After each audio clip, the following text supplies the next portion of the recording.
Everyone, welcome to another edition of Founder Wisdom Podcast. Today with us, we have Raquel with us. She is co-founder and COO at Cal2, has an interesting startup background. We're going to discuss about a bunch of stuff today, amongst other fintech and startups and everything in between. So Raquel, welcome to the pod. Can you tell us a bit more about yourself and Cal2? Hi, Charles. Thank you very much for welcoming me. And yeah, I can tell you a bit about myself. Well, I'm from Spain, and I started with my co-founder the startup Cal2 in B2B payments last year, and it has been a pretty interesting experience and adventure, where, as you may know, all the roller coaster experiences in entrepreneurship. I'm living all of them, I think. I'm in the peak and in the valley, and I'm learning a lot. So that's a huge learning for me and for my co-founder. Tell us about these ups and downs, because me, I've been 10 years in that game. I think with time you get used to it and you develop the nerves. For example, when things get stressful, I just on purpose slow everything down. And when things are going slower, I just try to accelerate everything, right? So like tell us about these ups and downs and how you navigate through them. Yeah, totally. Well, I guess that I do as many other founders. You try to settle in a way, or to put yourself in a way that, okay, you don't get too excited when the good things are happening, because you know that the crash is going to be even harder if you get like super high. And also try to motivate ourselves as a team. Like, okay, we're maybe now in front of a barrier, like, or maybe we're not finding the perfect supplier to build our infrastructure in payments, or we're not finding the right angle to enter and find our product market fit. And in those moments are like, okay, the important thing for us that we are fighting very hard, and that we are trying our best, asking people for support, for advice, and try to go forward, move forward. I think that moving forward is the key here, to not feel like you are not even trying it and getting demotivated. So tell us about Cal2, because basically you didn't choose the easiest niche. I mean, you target like a bunch of clients for B2B, offer them to get instant payout and so forth. Tell us about the model and why you chose to go like in fintech, for example.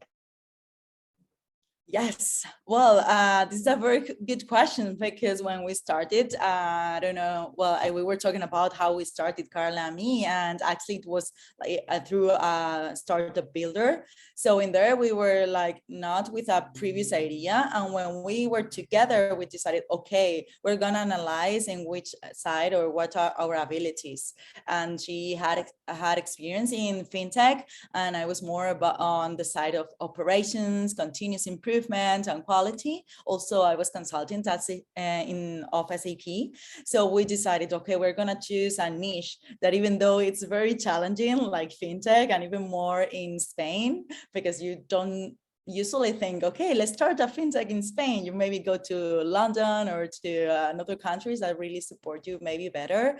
But we thought that we could do it. We are crazy enough to try it, and motivated enough to try our abilities to do it. So I think that was one of the things that everyone asks us, like, why fintech? And is that the reason? Like, we really want to solve a problem there. We see the problem and the gap, and yeah, we're going forward and trying to go and make it.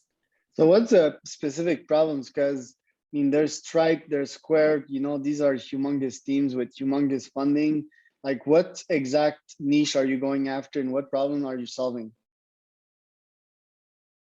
Yeah, the problem that we're solving with the product of Cal2 in B2B is that the marketplaces are not really aware that they have to hold the money of the buyer on behalf of the seller. And that's actually regulated in a way that you should build your own infrastructure or having escrow accounts, this type of accounts that you cannot use the money of someone else and use it as a working capital. So there are some solutions. I'm very happy to see that Tink and Adyen made a collaboration recently to really try to find a solution then, and also use open banking. But most of our competitors, and as you said, it's a niche that is, there are a lot of players, are trying to solve in different ways. So yeah, like solving this problem, we think that it's gonna be something huge, but it is true that it's getting harder and harder. So we are also looking out for our new angle to really find out and see another maybe niches. Yeah, because for marketplace, I think they have like Stripe Connect, right, which is humongous. Yes, So yes, it's like Stripe Connect is this. a great solution. Are you guys focused in Spain as of now, or do you do full Europe? Well, we are based in Spain, and that's also a good thing because we are trying to find out like the way to solve it here, and also for other Spanish speakers in the world, like Latin America. But it is true that our solution and the problem is everywhere. So once we have it solved in Spain and with the passport in Europe for the license that we may use, it's gonna be worldwide. Yeah.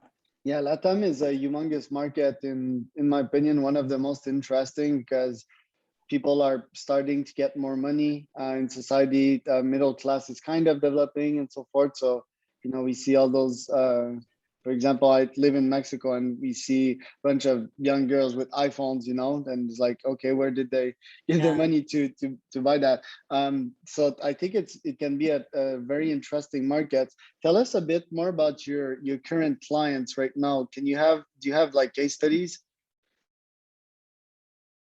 Well, we are working with several marketplaces, and also we are starting this new line in another niche that is in hospitality. Because after all, what we want to solve, it's the relationship between a business and another business. So between the marketplace and their sellers, or between a business and their suppliers. So we are also testing like a type of software to help businesses to test their expenses and to check it if they are correct with their sellers, with their suppliers, and then get into finance and BEVT. So that's our goal. And within marketplaces, we have different use cases, but they are like, for now, like very small marketplaces in Spain, and trying to find out, yeah, that angle to really solve the problem and see why maybe Stripe Connect is not totally solving the problem in the side of operations that is still very manual, even though you have the split payment and all the part of the payout. Yes, it's a cool problem to solve because marketplace are also growing exponentially.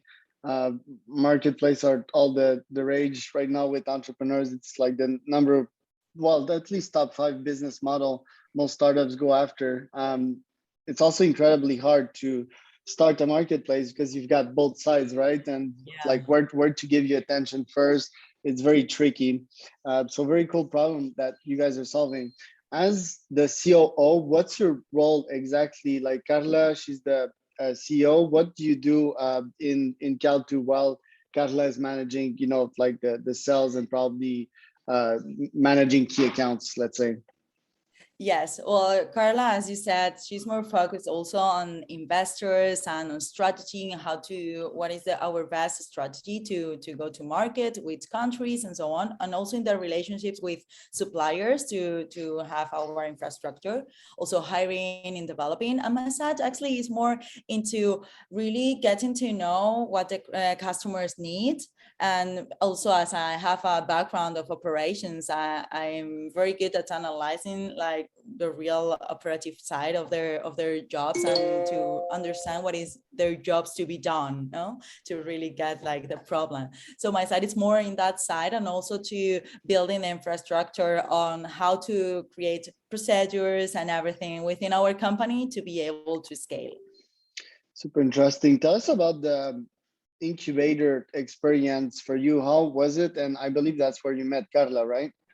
Yes, yeah, you're totally right. Well, that experience was life-changing. Like I really, after meeting this incubator, I quitted my job and then I decided that I wanted to create a startup with Carla. So it was incredible. It is a startup builder in where we got selected some different moments of our lives and in time also, and then we got gathered. So in a very big group of 20-25 people got selected out of 100, and we did like a weekend in which we created like some small startups, and in there they then selected another people who started the incubation program.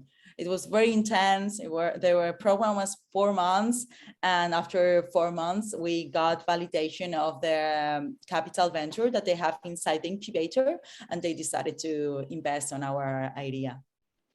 Tell us about the decision of like jumping to entrepreneurship, because you've been like a consultant at Deloitte. Obviously, you're paid well in those positions. Like, were you bored even though there was like good money and you were like, I need to do something more exciting? Was that the process?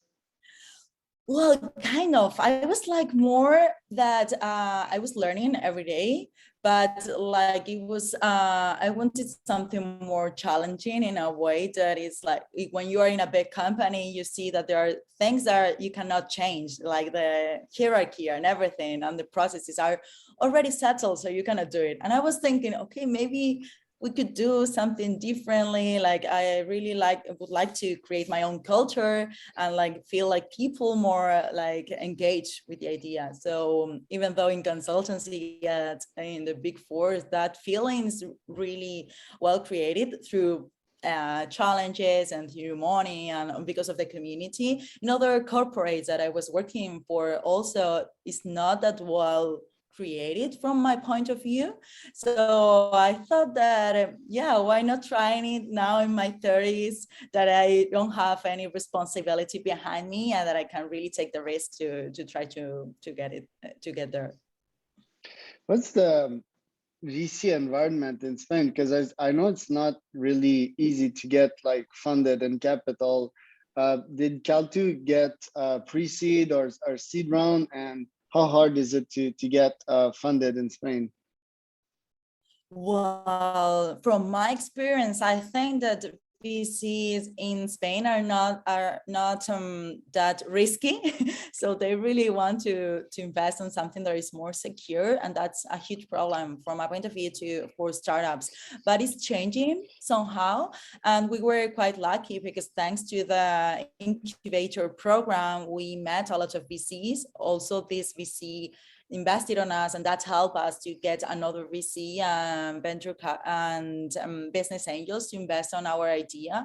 And I think that that's a huge new way to do it in Spain that before it wasn't there. So yeah, I think that that's the point. Like a lot of companies try to go outside and also trying to get investment from United States, as Spanish or European is not that convenient for investors because they have to do a lot of paper. Also in the US, it's much easier to create a company. So I think that is quite tricky, and most of the startups try to do bootstrapping from the beginning because until they get real metrics, it's very difficult to get the investment. Yeah. So did you guys get funding, or are you still bootstrapped in some way? No, we got funding. Yeah, we got some funding like last year, and Okay. now we are thinking on doing it was a pre-seed round, and now we're thinking on doing a seed round next year. Okay, pretty cool. So what are your priorities for, the next 2 months in this year, and what are your main challenges? Well, our priorities are like launching the product. As I told you, we are launching a new software for one niche and launching it and testing it. We are gonna start testing with beta testers next month. And then the challenges are like really find the product in a way that that it's useful for them. Because if it's only a tool that they're gonna download or they're gonna use, but not as much as they could, it's gonna be disappointing. So the challenges are like really refining this, learning from their experience and becoming experts in the niche to also be able to apply it to another niches. Super cool. Well, Raquel, thank you so much for your time. One last question for you. What advice would you have for new founders that have been starting a business and are kind of struggling? What would you tell them? Oof. Okay, I'm still learning a lot, but from my experience, I would say like keeping motivation, it's very important. Your team, like trusting on your team is also like critical to keep going. And also being aware maybe of that, maybe things don't happen as fast as you want, but that doesn't mean that you are not getting closer. So a bit of patience, I think that we need, all of us. That's so good. Where can people find out more and about Cal2? Well, we have our website that is getcal2.com. And also we will start releasing some more information about our new product that is called Karlota. And you will find out more on Instagram on there. So I will keep you informed.